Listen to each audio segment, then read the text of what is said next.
Welcome back to Part 3, Chapter 3. When we left off in the last chapter, Razumihin had been to see Raskolnikov's mother and sister and is going to be taking them now to come see Raskolnikov after he's had a good night of sleep. Zossimov said that he would check on Raskolnikov, and they are very concerned about a letter that they have just received from Poytr Petrovich Luzhin, who is insisting that Raskolnikov he doesn't want to see Raskolnikov. He doesn't want to be in Raskolnikov's presence anymore because he feels greatly offended. He has this list of demands, and one of them is that he wants Raskolnikov's mother to kind of make an account for what she said to her son, because that was part of how he was offended by Raskolnikov. Was Raskolnikov said that he was offended, that one of the reasons why Poytr Petrovich wants to marry his sister is because she's poor. And Raskolnikov understands why he wants that, why that benefits him. And so this is them coming to Raskolnikov's room and seeing him the next morning. "He is well, quite well," Zossimov cried cheerfully as they entered. He had come in 10 minutes earlier and was sitting in the same place as before, on the sofa. Raskolnikov was sitting in the opposite corner, fully dressed and carefully washed and combed, as he had not been for some time past. The room was immediately crowded, yet Nastasia managed to follow the visitors in and stayed to listen. Raskolnikov really was almost well as compared with his condition the day before, but he was still pale, listless, and somber. He looked like a wounded man or one who has undergone some terrible physical suffering. His brows were knitted, his lips compressed, his eyes feverish. He spoke little and reluctantly, as though performing a duty, and there was a restlessness in his movements. He only wanted a sling on his arm or a bandage on his finger to complete the impression of a man with a painful abscess or a broken arm. The pale, somber face lighted up for a moment when his mother and sister entered, but this only gave it a look of more intense suffering in place of listless dejection. The light soon died away, but the look of suffering remained, and Zossimov, watching and studying his patient with all the zest of a young doctor beginning to practice, noticed in him no joy at the arrival of his mother and sister, but a sort of bitter, hidden determination to bear another hour or two of inevitable torture. He saw later that almost every word of the following conversation seemed to touch on some sore place and irritate it, but at the same time he marveled at the power of controlling himself and hiding his feelings in a patient who the previous day had, like a monomaniac, fallen into a frenzy at the slightest word. "Yes, I see for myself now that I am almost well," said Raskolnikov, giving his mother and sister a kiss of welcome which made Pulcheria Alexandrovna radiant at once. "And I don't say this as I did yesterday," he said, addressing Razumihin with a friendly pressure of his hand. "Yes, indeed, I'm quite surprised at him today," began Zossimov, much delighted at the lady's entrance, for he had not succeeded in keeping up a conversation with his patient for 10 minutes. "In another 3 or 4 days, if he goes on like this, he will be just as before, that is, as he was a month ago, or 2, or perhaps even 3. This has been coming on for a long while, eh? Confess now that it has been perhaps your own fault," he added with a tentative smile, as though still afraid of irritating him. "It is very possible," added Raskolnikov coldly. "I should say, too," continued Zossimov with zest, "that your complete recovery depends solely on yourself. Now that one can talk to you, I should like to impress upon you that it is essential to avoid the elementary, so to speak, fundamental causes tending to produce your morbid condition. In that case, you will be cured. If not, it will go from bad to worse. These fundamental causes I don't know, but they must be known to you. You are an intelligent man and must have observed yourself, of course. I fancy the first stage of your derangement coincides with your leaving the university. You must not be left without occupation, and so work and a definite aim set before you might, I fancy, be very beneficial. Yes, you are perfectly right. I will make haste and return to the university, and then everything will go smoothly." Zossimov, who had begun his sage advice partly to make an effect before the ladies, was certainly somewhat mystified when, glancing at his patient, he observed unmistakable mockery on his face. This lasted an instant, however. Pulcheria Alexandrovna began at once thanking Zossimov, especially for his visit to their lodging the previous night. "What, he saw you last night?" Raskolnikov asked, as though startled. Then you have not slept either after your journey? Ah, Rodya, that was only till 2 o'clock. Dounia and I never go to bed before 2 at home. I don't know how to thank him either, Raskolnikov went on, suddenly frowning and looking down, setting aside the question of payment. Forgive me for referring to it. He turned to Zossimov. I really don't know what I have done to deserve such special attention from you. I simply don't understand it, and it weighs upon me, indeed, because I don't understand it. I tell you so candidly. Don't be irritated, Zossimov forced himself to laugh. Assume that you are my first patient. Well, we fellows just beginning to practice love our first patients as if they were our children, and some almost fall in love with them. And of course, I am not rich in patience. I say nothing about him, added Raskolnikov, pointing to Razumihin, though he had nothing from me either but insult and trouble. What nonsense he is talking! Why, you are in a sentimental mood today, are you? Shouted Razumihin. If he had had more penetration, he would have seen that there was no trace of sentimentality in him, but something indeed quite the opposite. But Avdotya Romanovna noticed it. She was intently and uneasily watching her brother. As for you, mother, I don't dare to speak, he went on, as though repeating a lesson learned by heart. It is only today that I have been able to realize a little how distressed you must have been here yesterday, waiting for me to come back. When he had said this, he suddenly held out his hand to his sister, smiling without a word. But in this smile there was a flash of real, unfeigning feeling. Dounia caught it at once and warmly pressed his hand, overjoyed and thankful. It was the first time he had addressed her since their dispute the previous day. The mother's face lighted up with ecstatic happiness at the sight of this conclusive, unspoken reconciliation. Yes, this is what I love him for, Razumihin exaggerated it all, muttering to himself with a vigorous turn in his chair. He has these movements. And how well he does it all, the mother was thinking to herself. What generous impulses he has, and how simply, how delicately he will put an end to all the misunderstandings with his sister, simply by holding out his hand at the right minute and looking at her like that. And what fine eyes he has, and how fine his whole face is. He's even better looking than Dounia. But good heavens, what a suit! How terribly he's dressed! Vasya, the messenger boy from Afanasy Ivanovitch's shop, is better dressed. I could rush at him and hug him, weep over him, but I am afraid. Oh dear, he's so strange. He's talking kindly, but I'm afraid. Why, what am I afraid of?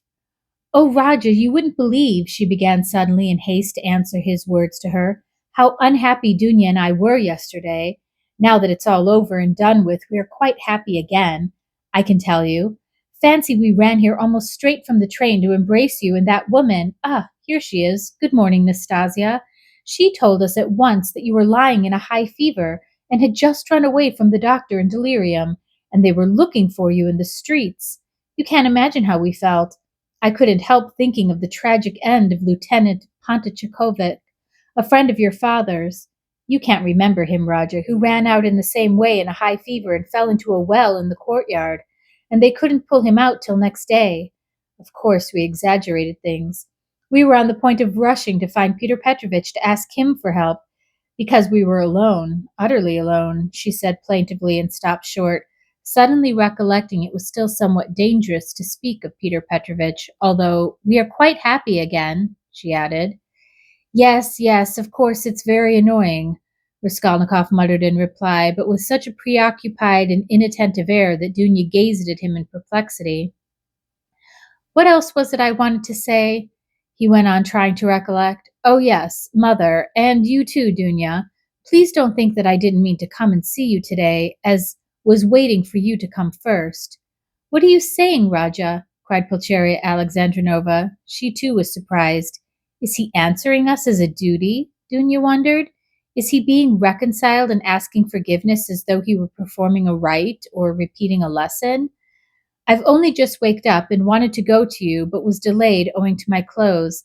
I forgot yesterday to ask her, Nastasia, to wash out the blood. I've only just dressed. Blood? What blood? Pulcheria Alexandrovna asked in alarm. Oh, nothing. Don't be uneasy. It was when I was wandering about yesterday, rather delirious. I chanced upon a man who had been run over. a clerk. That's true. Delirious, but you remember everything, Razumihin interrupted. That's true, Raskolnikov answered with special carefulness. I remember everything, even to the slightest detail, and yet why I did that and where went there and said that I can't clearly explain now. A familiar phenomenon, interposed Zossimov. Actions are sometimes performed in a masterly and most cunning way, while the direction of the actions is deranged and dependent on various morbid impressions. It's like a dream. Perhaps it's a good thing, really, that he should think me almost a madman, thought Raskolnikov. Why people in perfect health act in the same way, too, observed Dounia, looking uneasily at Zossimov. There is some truth in your observation, the latter replied. In that sense, we are certainly all not infrequently like madmen, but with the slightest difference that the deranged are somewhat madder, for we must draw a line. A normal man, it is true, hardly exists. Among dozens, perhaps hundreds of thousands, hardly one is to be met with. At the word madman, carelessly dropped by Zossimov in his chatter on his favorite subject, everyone frowned. Raskolnikov sat, seeming not to pay attention, plunged in thought with a strange smile on his pale lips. He was still meditating on something. Well, what about the man who was run over? I interrupted you, Razumihin cried hastily. What? Raskolnikov seemed to wake up. Oh, I got spattered with blood, helping to carry him to his lodging. By the way, Mamma, I did an unpardonable thing yesterday. I was literally out of my mind. I gave away all the money you sent me to his wife for the funeral. She's a widow now, in consumption, poor creature. 3 little children, starving, nothing in the house. There's a daughter, too. Perhaps you'd have given it yourself if you'd seen them. But I had no right to do it, I admit, especially as I knew how you needed the money yourself. To help others, one must have the right to do so. He laughed. Isn't that right, Dounia? No, it's not, answered Dounia firmly. Bah, you too have ideals, he muttered, looking at her almost with hatred and smiling sarcastically. I ought to have considered that. Well, that's praiseworthy, and it's better for you. And if you reach a line, you won't overstep. You will be unhappy, and if you overstep, maybe you will be still unhappier. But all that's nonsense, he added irritably, vexed at being carried away.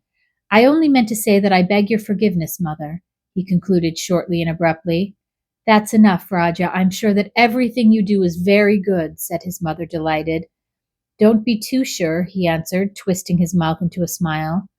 A silence followed. There was a certain constraint in all this conversation, and in the silence, and in the reconciliation, and in the forgiveness, and all were feeling it. It's as though they were afraid of me, Raskolnikov was thinking to himself, looking askance at his mother and sister. Pulcheria Alexandrovna was indeed growing more timid the longer she kept silent.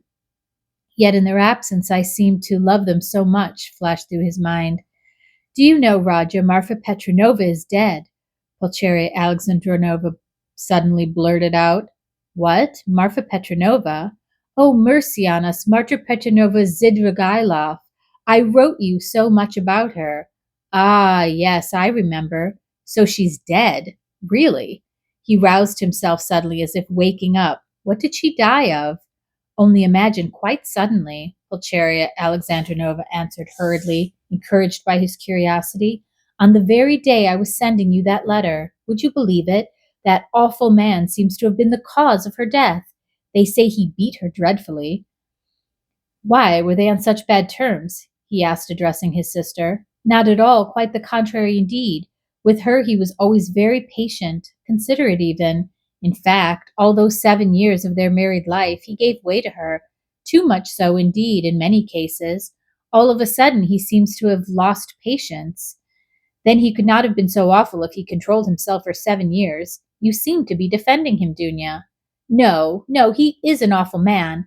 I can imagine nothing more awful, Dounia answered, almost with a shudder, knitting her brows and sinking into thought. That had happened in the morning, Pulcheria Alexandrovna went on hurriedly, and directly afterward she ordered the horses to be harnessed to drive to town immediately after dinner. She always used to drive to the town in such cases. She ate a very good dinner, I am told. After the beating? That was always her habit. and immediately after dinner, so as not to be late in starting, she went to the bathhouse. You see, she was undergoing some treatment with baths. They have a cold spring there, and she used to bathe in it regularly every day. And no sooner had she got into the water when she suddenly had a stroke. I should think so, said Zossimov. And did he beat her badly? What does that matter? Put in Dounia. But I don't know why you want to tell us such gossip, mother, said Raskolnikov irritably, as if it were in spite of himself. Ah, my dear, I don't know what to talk about, broke from Pulcheria Alexandrovna. Why are you all afraid of me? He asked with a constrained smile. That's certainly true, said Dounia, looking directly and sternly at her brother. Mother was crossing herself with terror as she came up the stairs. His face worked as though in convulsion. Ach, what are you saying, Dounia? Don't be angry, please, Rodya. Why did you say that, Dounia? Pulcheria Alexandrovna began, overwhelmed.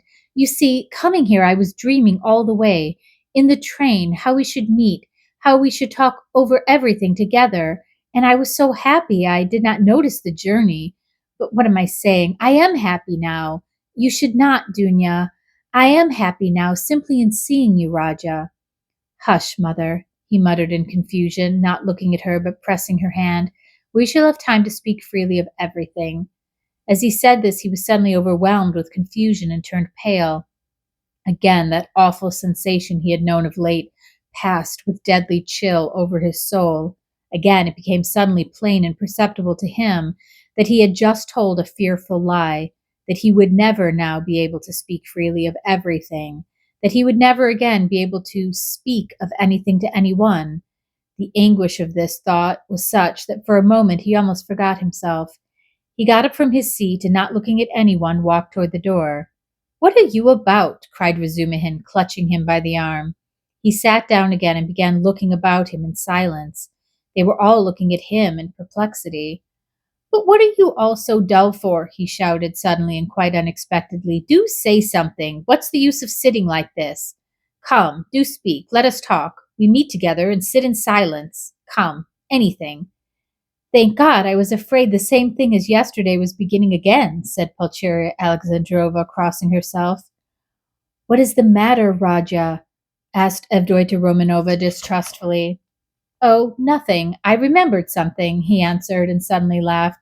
Well, if you remembered something, that's all right. I was beginning to think, muttered Zossimov, getting up from the sofa. It's time for me to be off. I will look in again, perhaps, if I can. He made his bows and went out.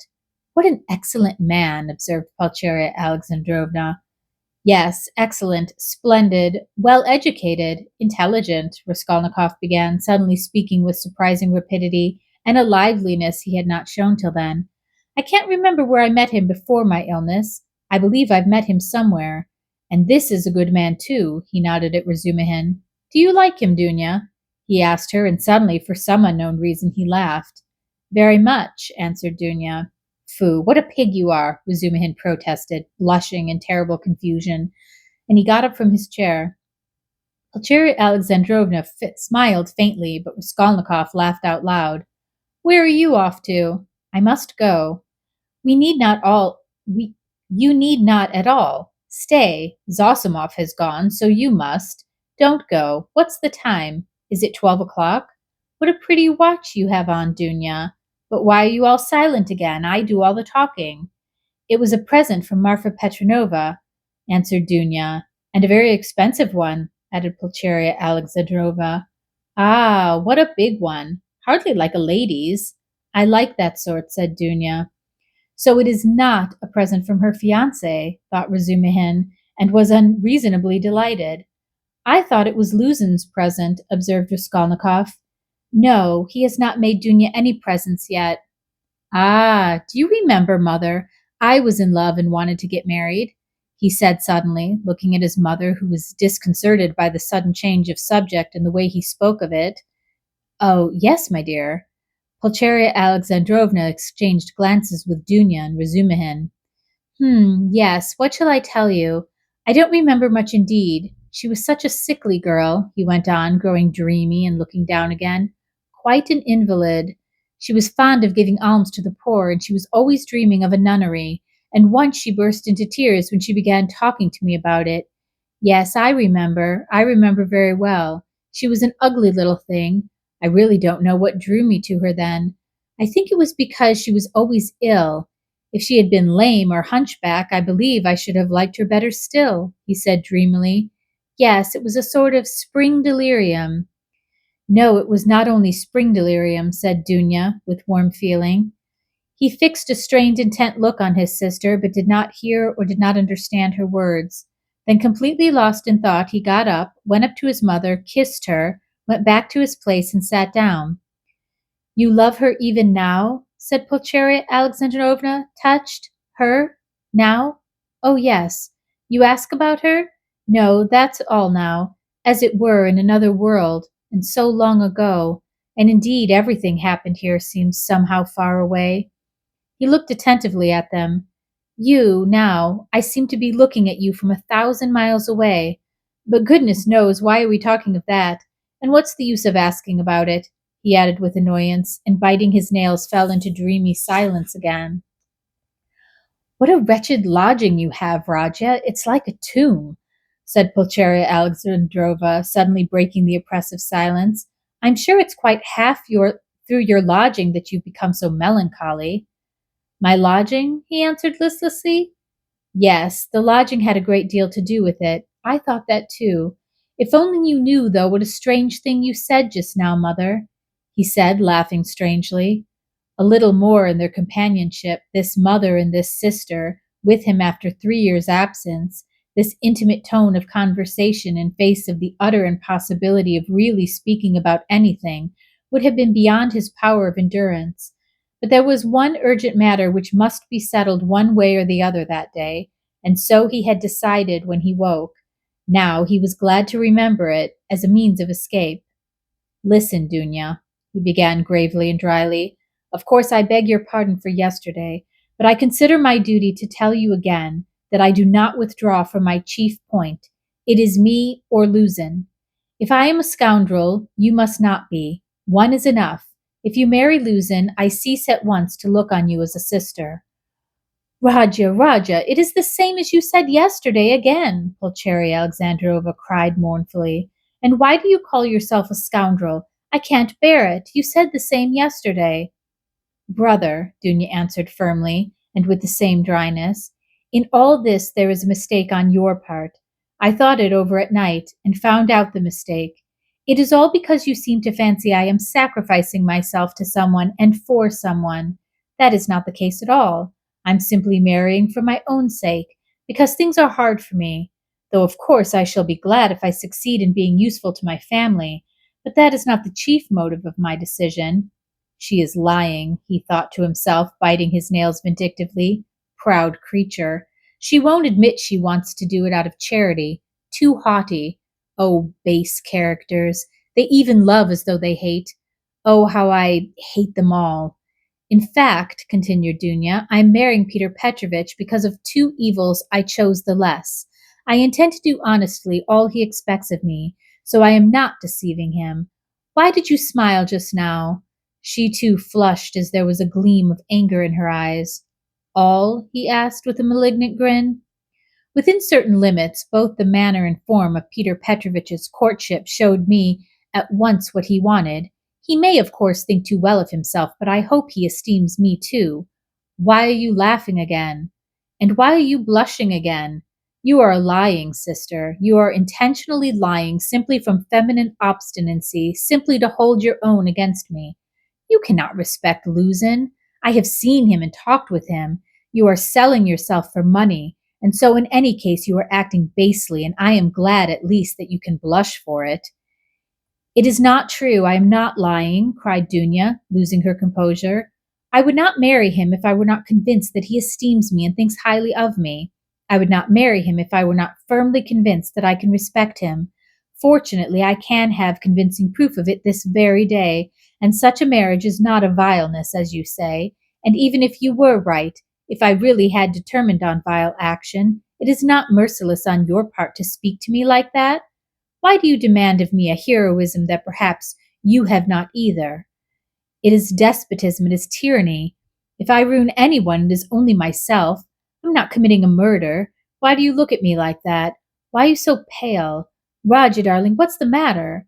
Good heavens, you've made him faint, cried Pulcheria Alexandrovna. No, no, nonsense, it's nothing. A little giddiness, not fainting. You have fainting on the brain. Yes, what was I saying? Oh, yes. In what way will you get convincing proof today that you can respect him and that he esteems you, as you say? I think you said today. Mother, show Rodya Peter Petrovich's letter, said Dounia. With trembling hands, Pulcheria Alexandrovna gave him the letter. He took it with great interest, but before opening it, he suddenly looked with a sort of wonder at Dounia. It is strange, he said slowly, as though struck by a new idea. What am I making such a fuss for? What is it all about? Marry whom you like.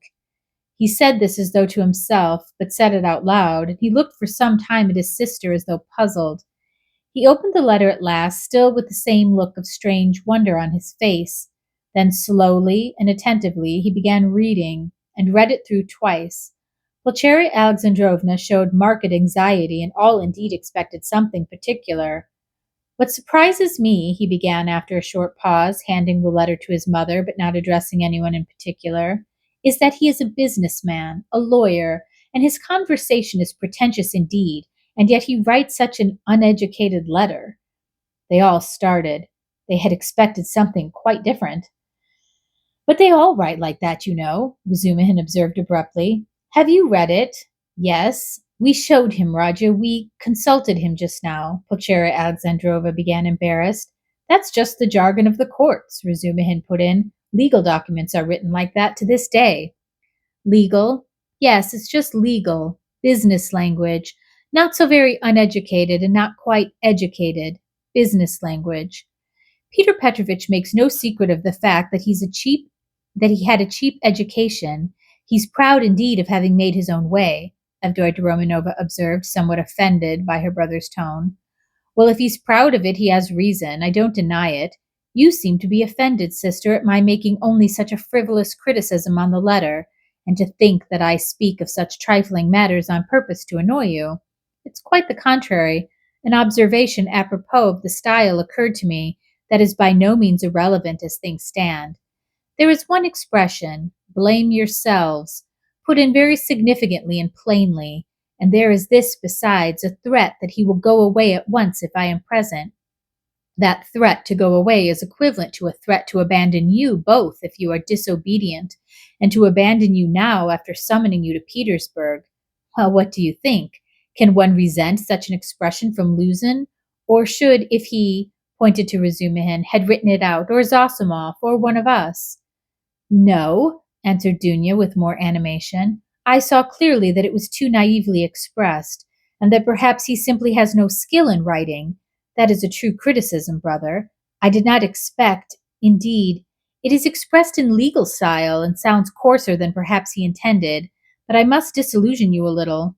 There's one expression in the letter, one slander about me, and rather a contemptible one. I gave the money last night to the widow, a woman in consumption, crushed with trouble, and not on the pretext of the funeral, but simply to pay for the funeral, and not to the daughter, a young woman, as he writes, of notorious behavior, whom I saw last night for the first time in my life, but to the widow. In all this I see a too hasty desire to slander me and to raise dissension between us. It is expressed again in legal jargon, that is to say, with too obvious display of the aim, and with a very naive eagerness. He is a man of intelligence, but to act sensibly, intelligence is not enough. It all shows the man, and I don't think he has great esteem for you. I tell you this simply to warn you, because I sincerely wish for your good. Dounia did not reply.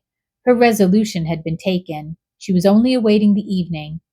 Then what is your decision, Rodya? Asked Pulcheria Alexandrovna, who was more uneasy than ever at the sudden new business-like tone of his talk. What decision?